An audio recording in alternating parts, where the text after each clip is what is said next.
기다림의 아름다운 찬양을 해주신 것을 감사를 드립니다. 우크라이나 참 불쌍한 나라입니다. 러시아 곁에 있어가지고 말입니다. 2014년에는 저 크리미아 반도 여기를 뺏겨버리고 말았습니다. 2022년 2월 24일에 돈바스, 도네츠크, 루안스크 이 지역에 러시아가 또 침공을 했습니다. 그래서 많이 지금 뺏기고 있습니다. 2022년 2월 달에 전쟁이 다시금 터질 때에 저는 신문, 이 텔레비전에 나오는 사진 한 장을 보았습니다. 참 마음이 아픈 사진입니다. 그 사진은 이렇습니다. 피난열차가 우크라이나 키이우에서 저 폴란드 바르샤바로 출발하는 피난열차입니다. 이곳에 엄마와 그리고 6살 먹은 딸아이가 탔습니다. 그런데 거기에 이 열차 밖에는 젊은 남편으로 보이는 남성입니다. 자리에 앉아 바깥의 창에서는 남편이 아주 흐느낍니다. 흐느끼다가 못해 차창에 이마를 대면서 가족을, 아내를, 그리고 딸을 쳐다보지를 못합니다. 차 안에 있었던 아내는 남편이 눈물을 흘릴 때에 고개를 돌려버리고 흐느끼면서 눈물을 흘립니다. 딸아이는 아빠 차창에서 손을 흔들면서 아빠 잘 있어요 라고 손을 흔들다가 아빠가 우는 그 모습을 바라보면서 어느덧 이 딸아이의 볼에 눈물이 볼을 타고 흘러내리는 사진입니다. 이 피난열차가 서서히 움직입니다. 움직일 때 이 남편도 밖에서 함께 같이 뛰어갑니다. 그러다가 기차가 빠르게 멀리 달려가자 이 남편은 바로 이 플랫폼에 서서 끝까지 보일 때까지 손을 흔들어주면서 기차가 떠나갈 때에 플랫폼에 펄썩 주저앉아 버리고 말았습니다. 참 무엇이 이 가족 행복을 빼앗아 가버렸는가? 무엇이 평화롭게 살아야 할 아름다운 이 가족의 평화를 빼앗아 버렸습니까? 평화의 시대였다면 가족이 행복하게 살았을 텐데 이 가족은 차가운 겨울 떠나는 열차를 타고 이별할 수밖에 없었던 우크라이나 가족이었습니다. 세상은 평화가 있어야 합니다. 나라는 평화가 있어야 합니다. 사회는 혼란하지 않아야 합니다. 가정은 평화가 있어야 합니다. 전쟁과 억압과 갈등과 아픔이 있어서는 안 됩니다. 평화가 있어야 합니다. 나라도 사회도 지방도 가정도 어느 곳이든지 평화가 있어야 합니다. 오늘의 성경 말씀은 오랜 동안 흑암에 눌려 있었던 갈릴리, 바로 이곳에 평화가 임하겠다라는 대선지자 이사야의 예언이 오늘의 성경 말씀입니다. 평화를 간절하게 기다리는 백성들에게 놀라운 평화의 예언입니다. 추운 겨울, 마음도 무겁고 고통을 당하고 상처난 행여 우리 성도들이 있다면 우리 성도들에게 들려주시는 성령의 평화의 음성이 되시길 간절히 기원합니다. 오늘 말씀 속에서 왜 이사야 예언자는 납달리 스불론을 흑암의 땅이다, 그늘진 땅이다 라고 오늘 성경 말씀 1절 2절에서 말씀하고 있을까요? 그러면서 이 흑암의 백성들에게 큰 빛이 임하고 사망의 그늘진 땅이 빛이 도다라고 강조를 하고 있을까요? 이 스불론 납달리 이 땅이 저 남쪽의 유대 나라 예루살렘 지방도 아니지 않습니까? 그 유명한 고대의 브엘세바도 아니고 역사적인 도시 헤브론도 아니지 않습니까? 납달리 스불론은 저 위에 변방에 시골 같은 그런 동네 왜 이 광명이 비치고 이 그늘진 곳에 모든 곳에 빛이 비친다. 그러면서 기쁨이 오겠다라고 대예언자 이사야가 예언했을까. 그러면서 이 기쁨이 오는데 이 기쁨도 그 정도가 보통이 아닌 것 같습니다. 마치 전쟁에서 이겨 전리품을 빼앗아 나눌 때의 기쁨. 전쟁에 질까 이길까를 몰랐는데 전쟁에 이겨버렸다는 얘기예요. 이겨가지고 적군들이 다 떠나가고 물러가는데 남아있는 것은 곡식이 남고 먹을 것이 남고 수많은 전리품이 남아있습니다. 이 전리품을 가지고서 함께 아군들이 나눌 때의 기쁨보다 더 큰 기쁨을 누리겠다라고 말씀을 하셨을까? 오늘 말씀에서 생각을 해봅니다. 납달리와 스불론 저 변방 백성들이 왜 이렇게 기쁨을 기뻐했을까? 그 기쁨은 무슨 기쁨일까 생각해 봅니다. 그리고 이사야 선지자는 태어날 아기에 대해서 말씀을 주시고 있습니다.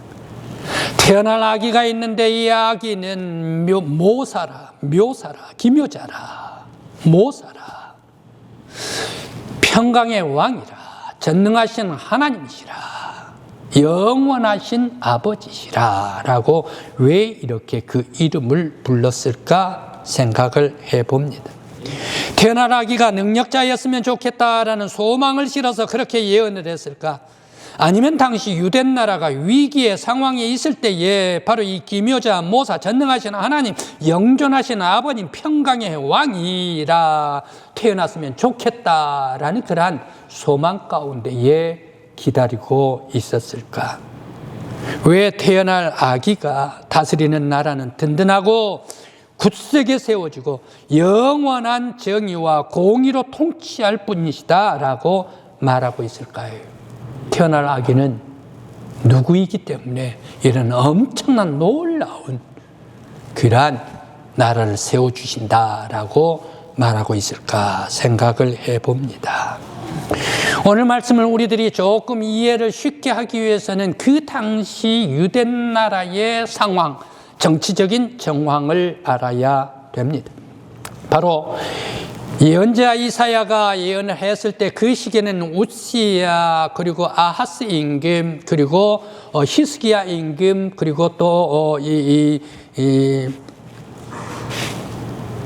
또 다른 왕이 하나 있는데 그 왕은 잠깐 생각이 나질 않는데 아무튼 이 네 왕 시기에 58년간 60년에 거쳐서 예언을 했던 그 예언자가 바로 이 이사야 선지자였습니다.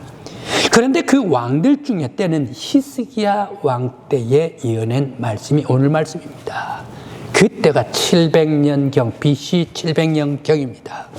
BC 734년에 저기 아수르가 발흥을 합니다. 아수르가 발흥을 하면서 서진 정책을 합니다. 서진 정책을 하면서 그 주변에 있는 모든 나라는 다 침략을 해버립니다. 그래서 모든 나라를 전부 다 자기 땅으로 만들겠다. 그런 야욕이 있었습니다. 그렇게 해서 디글랏빌레셀이라는 이 왕이 서진을 합니다. 가장 곁에 붙어 있었던 아수르 옆에 아람 땅이 있었습니다. 아람 땅을 734년에 BC 먹어치워버립니다. 그러면서 그 옆에 또 붙어있는 땅이 북왕국이 이스라엘이었습니다. 이 이스라엘은 살곤 왕이 바로 이 722년에 먹어치워버리고 말았습니다.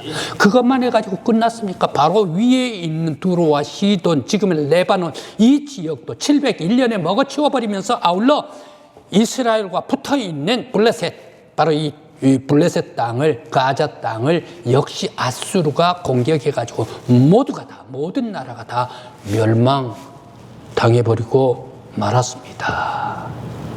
모든 나라를 다 멸망시켜버린데 나라 한 나라가 꼭 나라가 있습니다. 그 나라는 유대 나라. 이 유대 나라를 산헤립 왕이 애워싸고 예루살렘을 애워쌉니다. 6개월간 애워쌉니다. 대군 18만 명을 데리고 와가지고 애워쌉니다. 항복하라 라고 얘기를 합니다. 바로 이때에 풍전등화와 같은 바로 이 이스라엘 땅이, 이스라엘 나라가 많은 그러한 사람들이 얘기를 합니다. 우리가 저기 애굽의 강한 나라에 가가지고 원조를 받자 말이야. 그 나라를 오라고 해가지고 우리가 이 아수르의 위협에서 벗어나자 말이야 라고 하면서 강한 나라에 의지하자라고 얘기를 하는데, 이사야 선지자는 아니다.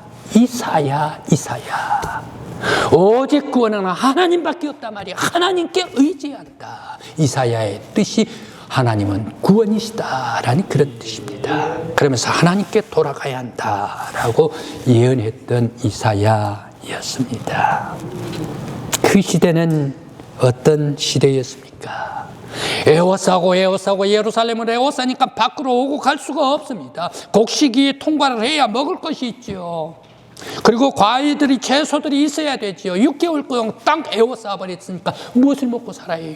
예루살렘 성 안에는 피폐해졌습니다. 곡식이 없었습니다. 먹을 것이 없었습니다. 성도 여러분, 귀를 막고 들으시기 바랍니다.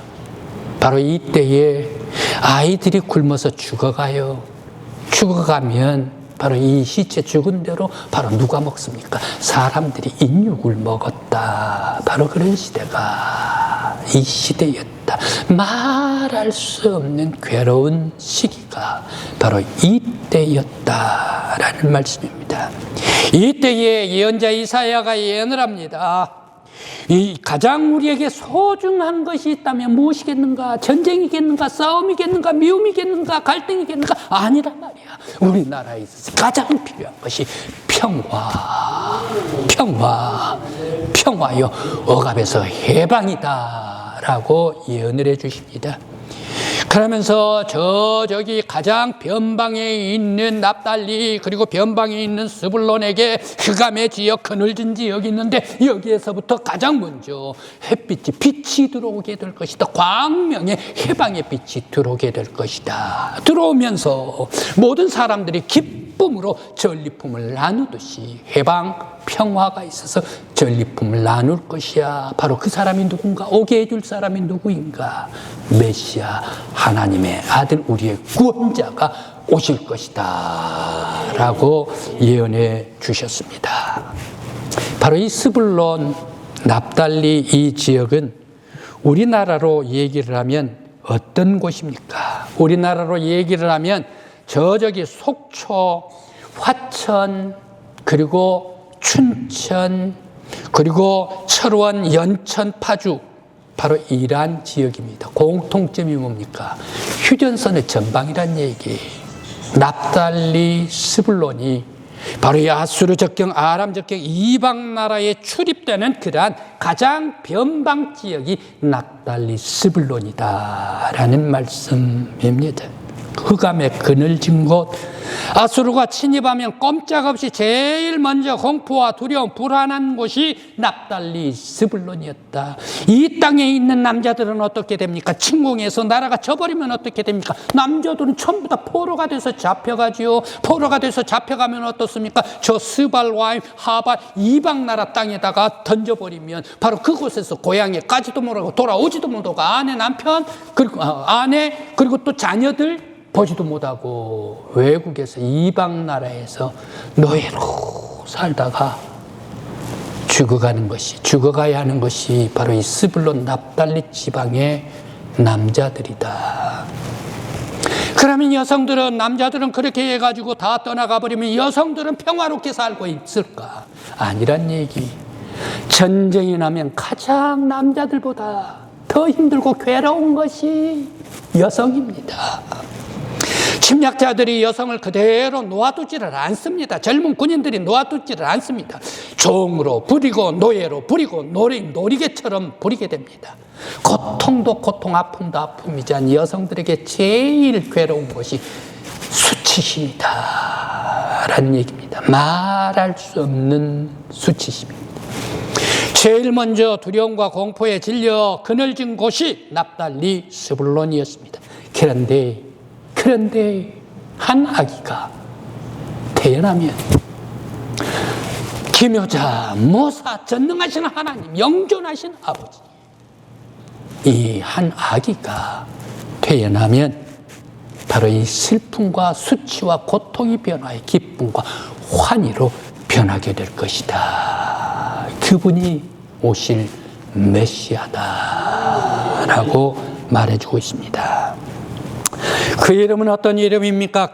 기묘자입니다. 기묘자는 무슨 얘기입니까? 원더풀하다, 아주 놀랍다는 얘기. 사람은 도저히 할 수가 없는 아주 위대한 신출귀몰한 그런 분이시다. 놀라운 분이시다. 바로 이게가 기묘자다. 모사는 어떤 분입니까? 모사란 지혜를 얘기를 합니다. 이 지혜인데 어떤 지혜입니까? 전쟁이 일어났다라고 하면 전쟁의 모든 것을 전부 다 이겨버릴 수 있는 지략가란 뜻입니다.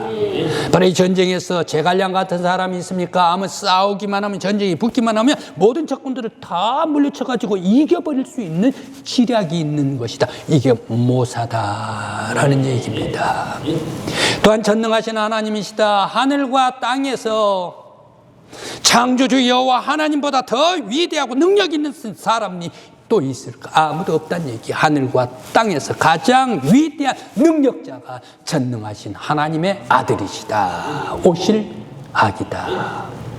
또한 영존하신 아버지다. 영원전부터 영원까지 살아 역사해 주시고 온 우주 만물을 통치하시는 분이시다. 평강의 왕이다. 하늘과 땅에 모든 세상 사람들에게 있어서의 평화를 주시는, 평화를 주시고 평화를 주시고 평화를 나누시는 분이 바로 오실 아기다. 그리고 메시아 나라, 다윗이 통치할 때에, 다윗이 이스라엘 유대 나라를 통치할 때에 가장 강력했던 왕자였습니다. 주변의 모든 변방 나라 다 이겼죠. 그 나라 사람들이 조공을 바쳤죠. 다윗의 나라는 아주 굳건했지요. 강력했던 다윗의 나라. 다윗이 통치할 때보다 더 메시아, 오실 메시아가 통치를 하시면 더욱더 굳건하고 영원히 서는 메시아의 나라가 될 것이다. 태어날 아기가 메시아가 통치하여 다윗 왕자보다 더 강하고 굳세고 영원한 나라를 세울 것이다. 바로 그 오시는 분이 메시아요. 바로 그분이 우리의 구원주 하나님의 아들 곧 하나님이십니다. 이 메시아가 적들을 물리치고 노예들에게서 해방시키고 노예 속에서 해방시켜 주시고 여성들은 공포와 수치를 다 사라지게 해주시고 하나님의 정의와 공의로 다스려져서 평화가 가득 찬 나라가 될 것이다. 이 평화의 나라가 바로 이 예언했던 당대의 말씀입니다. 오늘 이 메시아의 통치, 평화의 나라가 우리들이 지금 살고 있는 이 사회 속에도 임하기를 간절히 기원합니다. 행여의 여러분들, 내가 아프고 고통스럽고 슬픔이 있고 괴로움이 있고 또한 억압이 있습니까? 예수 그리스도 메시아께서 여러분들 위해 우리 사회에 오셔서 평화를 주시기를 간절히 기원합니다. 아프가니스탄입니다. 아프가니스탄. 최근에 3, 4년 전에 아프가니스탄에서 미군 철수가 있었죠. 이 아프가니스탄에는 역사적으로 2001년인가요? 9.11 사건이 있었습니다. 저 미국의 세계 월드 트레이드 빌딩, 그 쌍둥이 빌딩을 비행기로 날아가가지고 폭파시켜가지고 5,000명 이상 미국 사람들이 죽어버렸습니다. 그러면서 워싱턴 DC에 거기에 이 펜타곤 군인들 가장 이 미국의 핵심, 바로 거기에 비행기가 떨어졌습니다. 바로 이러한 일을 지휘했던 사람이 오사마 빈 라덴입니다. 오사마 빈 라덴이 아프가니스탄에 숨어 있었습니다. 정보를 받고 미국이 이제 미군을 투입해가지고 이 아프가니스탄을 공격을 했습니다. 그렇게 하면서 탈레반 정권을 무너뜨렸습니다. 그러면서 미국이 장악을 하게 되었습니다. 그때에 이슬람 원리주의자들이 모두가 다 떠나갑니다. 그때 아프가니스탄에는 자유가 있었습니다. 여성들에게도 자유가 있었고, 여성들에게도 사회 진출이 있었고, 억압받던 여성들에게 여학생들도 고등학교를 가고 대학을 갈 수 있도록 허락을 했습니다. 그런데 말입니다. 계속해서 아프가니스탄에는 반군들이 활동을 했습니다. 반군이 공격을 했습니다. 그런데 미국이 오사마 빈 라덴을 생포하고 오사마 빈 라덴을 이제 죽였습니다. 그렇게 해가지고 잡아가지고 그가 죽게 된 후에 미군이 빠져나옵니다. 왜? 더 이상 남의 나라 다스릴 수가 없으니까 빠져나옵니다. 그때에 반군이 들어오게 되고 탈레반이 다시 정권을 잡게 됩니다. 그때가 최근에 4, 5년 전에 우리나라가에서 보았었던 아프가니스탄에서 철군해가지고 비행기로 타고 철군했던 것을 우리들이 보았습니다. 그런데 다시 탈레반으로 갔습니다. 다시 이슬람 사람들이 정권 하에 들어가게 됐습니다. 그런데 이 탈레반은 어떻습니까? 과거에도 굉장히 억압 정책을 썼는데 하나 더 덧붙였습니다. IS까지 포함시켜가지고 이슬람 원리주의자가 돼가지고 예전보다 더욱더 이슬람 계율로 지배를 하게 될 때에 많은 사람들은 힘들었습니다. 다시 터번, 이 여성들, 이 마우라 이것을 쓰고 살았던 그 사람들이 옛날에는 이제 옛날에 쓰던 것 다시 꺼내가지고 터번을 쓰게 됐습니다. 여성들은 사회 진출을 하지 못하게 됐습니다. 여성들은 대학을 갈 수가 없게 됐습니다. 여성들은 치마 자유롭게 활동했었던 그런 모든 것들 다 옛날로 돌아가 버렸습니다. 그렇게 해가지고 치마가 여성들 살을 보여서는 안 된다 해가지고 눈만 보게 만들어 놓았지 않습니까? 다시금 억압과 철권 정치가 되살아나게 되었습니다. 바로 이러한 철권 정치가 되살아날 때에 아주 힘들고 어렵게 되었습니다. 그들은 생활이 억압을 받고 지배를 당하고 자유가 다 사라지고 없어져 버리게 되었습니다. 바로 이러한 사회에, 억압된 사회에 자유가 있어야 합니다. 자유가 있으려면 이슬람 갖고는 안 됩니다. 이슬람 계율 갖고는 안 됩니다. 예수가 그 나라, 그 사회에 들어가야 할 줄 믿습니다. 나라와 사회, 민족에게 예수가 떠날 때에 그 나라, 그 사회는 희망이 없습니다.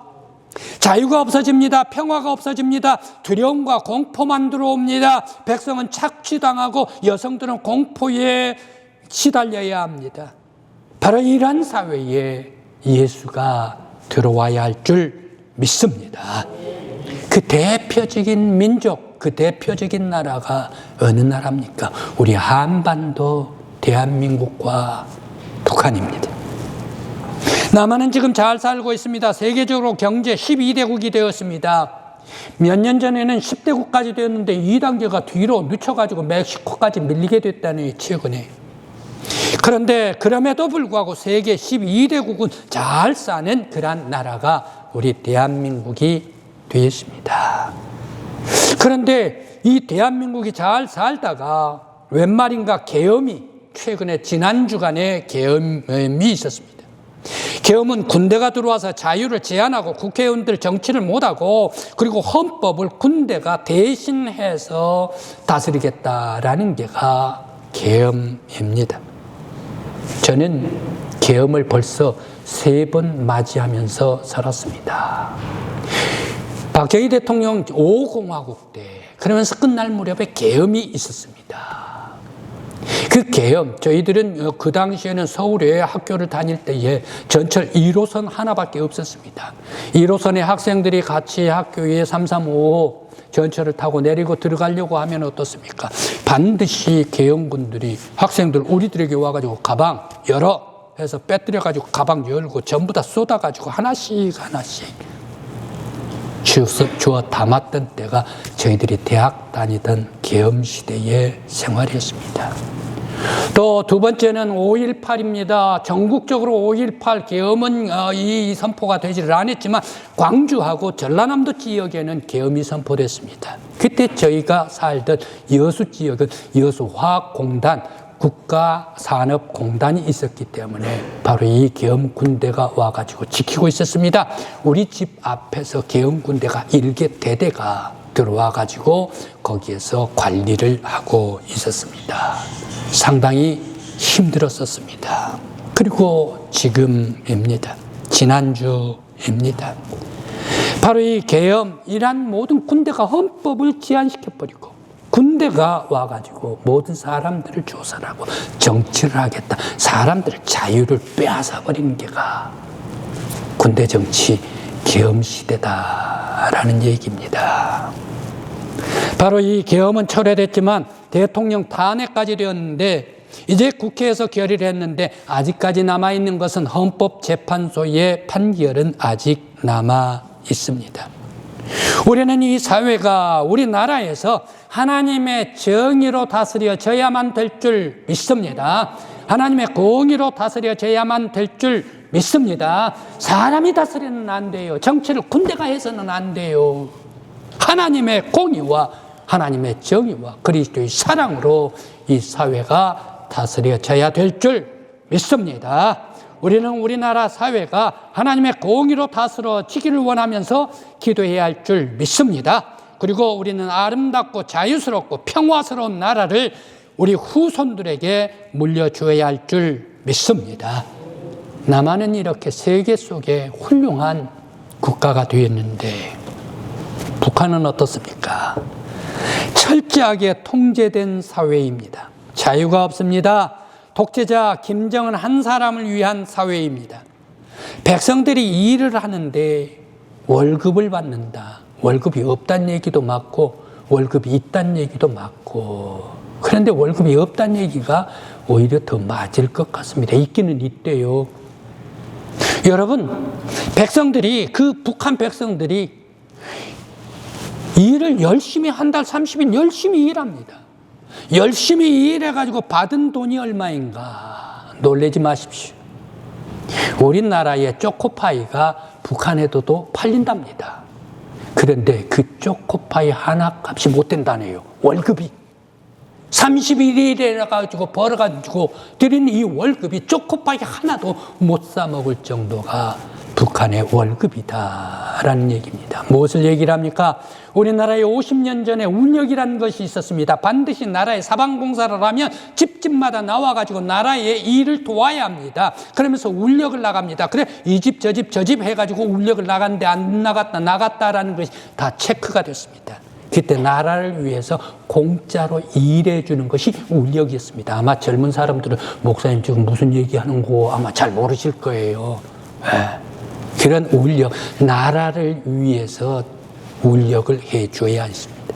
북한은 나라를 위해서 일한 게가 30일 내내 나라를 위해서 일하고 원리부급은 받지를 못한 그런 나라가 되어버리고 말았습니다. 세상에 군대를 보냈는데 말입니다. 북한 군대는 군복과 군화를 옛날에는 나라에서 줬대요. 지금은 그것이 없어가지고 엄마가 군대를 10년간 보내면서 아이 군복을 줘야 된대요.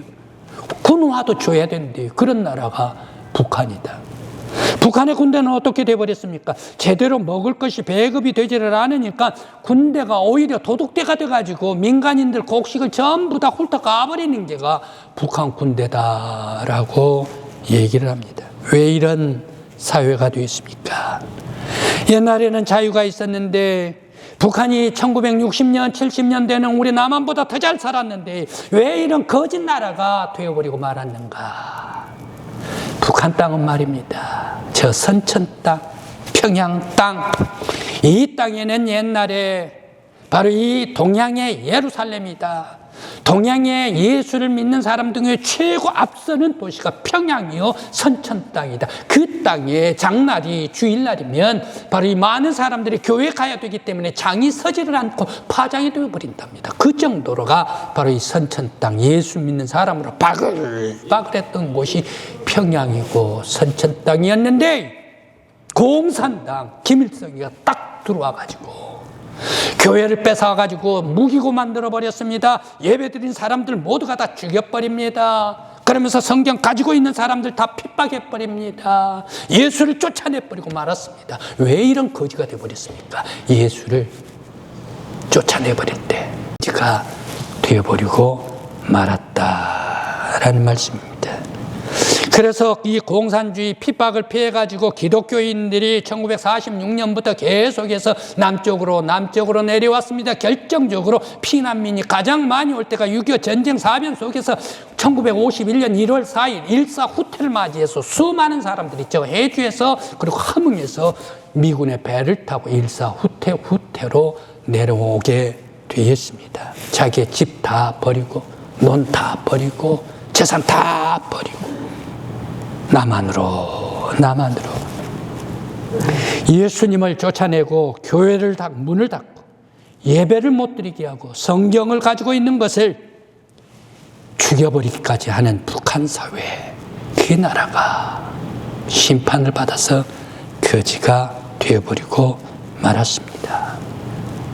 어느 민족, 어느 나라, 어느 사회, 어느 가정이든지 그리고 교회 안에든지 예수가 계셔야 합니다.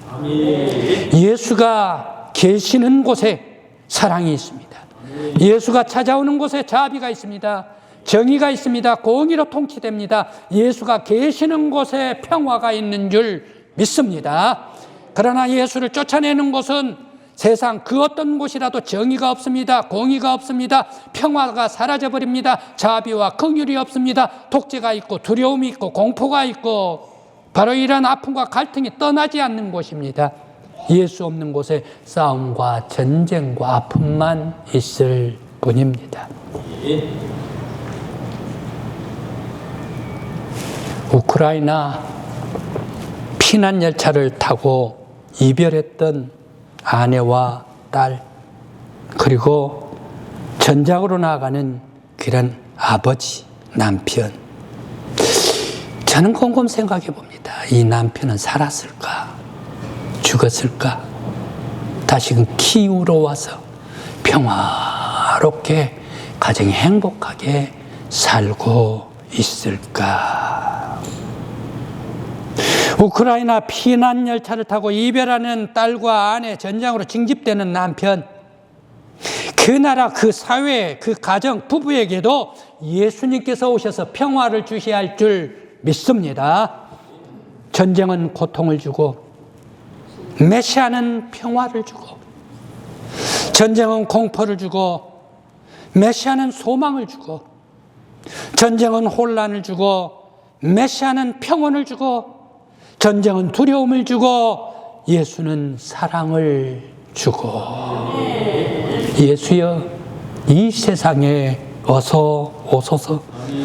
평화를 주소서. 기모자, 모사, 평강의 왕으로 영존하신 아버지, 평강의 왕으로 오시는 예수여, 그늘진 우리 민족, 우리 나라, 우리 사회, 우리 한반도에 오셔서 평화를 내려 주소서. 예수여, 기다리는 성탄절엔 미움, 갈등, 고통, 아픔, 두려움 다 걷어내 주소서. 하나님의 능력과 메시아의 공의와 예수의 평화가 우리의 가정에 임하게 하여 주소서.